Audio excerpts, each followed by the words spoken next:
पापा। अरे आओ। Hello uncle. आओ बेटा, आओ बैठो। अंकल आप मुझसे बात करना चाहते थे, कोई खास काम? दरअसल बेटा, ये सब बातें तुम छोटों के लिए अहमियत नहीं रखती होगी, पर हम बड़ों के लिए बहुत अहम है। बेटा, लोग तो जानते हैं, सिर्फ मैं नहीं जानता पलक के मम्मी डैडी के बारे में।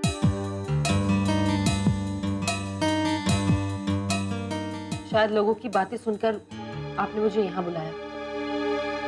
बेटा, मुझे गलत मत समझना। हम जिस दुनिया में जीते हैं, जिस समाज को अपनाते हैं, उसके अपने तरीके हैं, कानून हैं, सलीके हैं, और हमें उन सबको मानना पड़ता है। मैं समझती हूँ अंकल, लेकिन जब दो लोग प्यार करते तो वो अपनी एक नई दुनिया बना लेते हैं, जिसमें दूसरों के आने की कोई गुंजाइश नहीं। क्या है फिर वो तुम्हारे अपने माँ बाप हो तो? पलक के पास से जुड़ी हुई बातें हमारे फ्यूचर का आधार नहीं बनती पापा।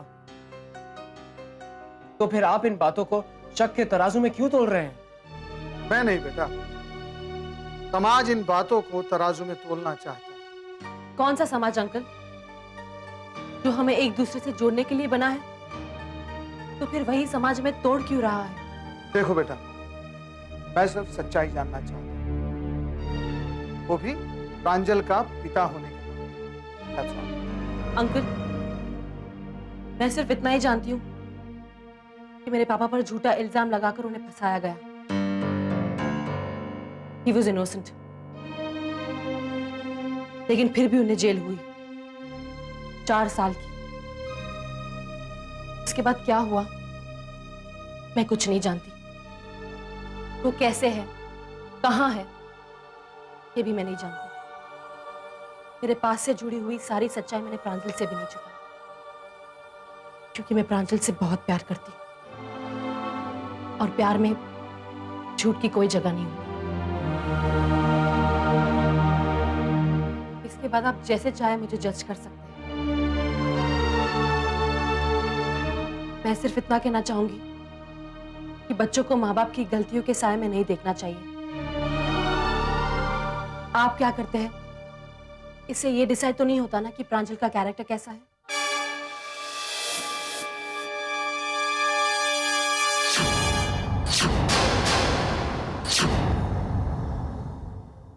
आई एम सॉरी अंकल, मैं कुछ ज्यादा बोल गई, लेकिन अब फैसला आपके हाथ में है। फैसला? उससे पहले बेटा, मैं तुमसे कुछ कहना चाहता हूं। मुझे तुम पर फक्र है, तुमने पलक जैसी लड़की को अपना जीवन साथी बनाने का सोचा है। और बेटा, माफी मांगने की कतई जरूरत नहीं है। तुमने वही कहा जो तुमने सोचा था। God bless you.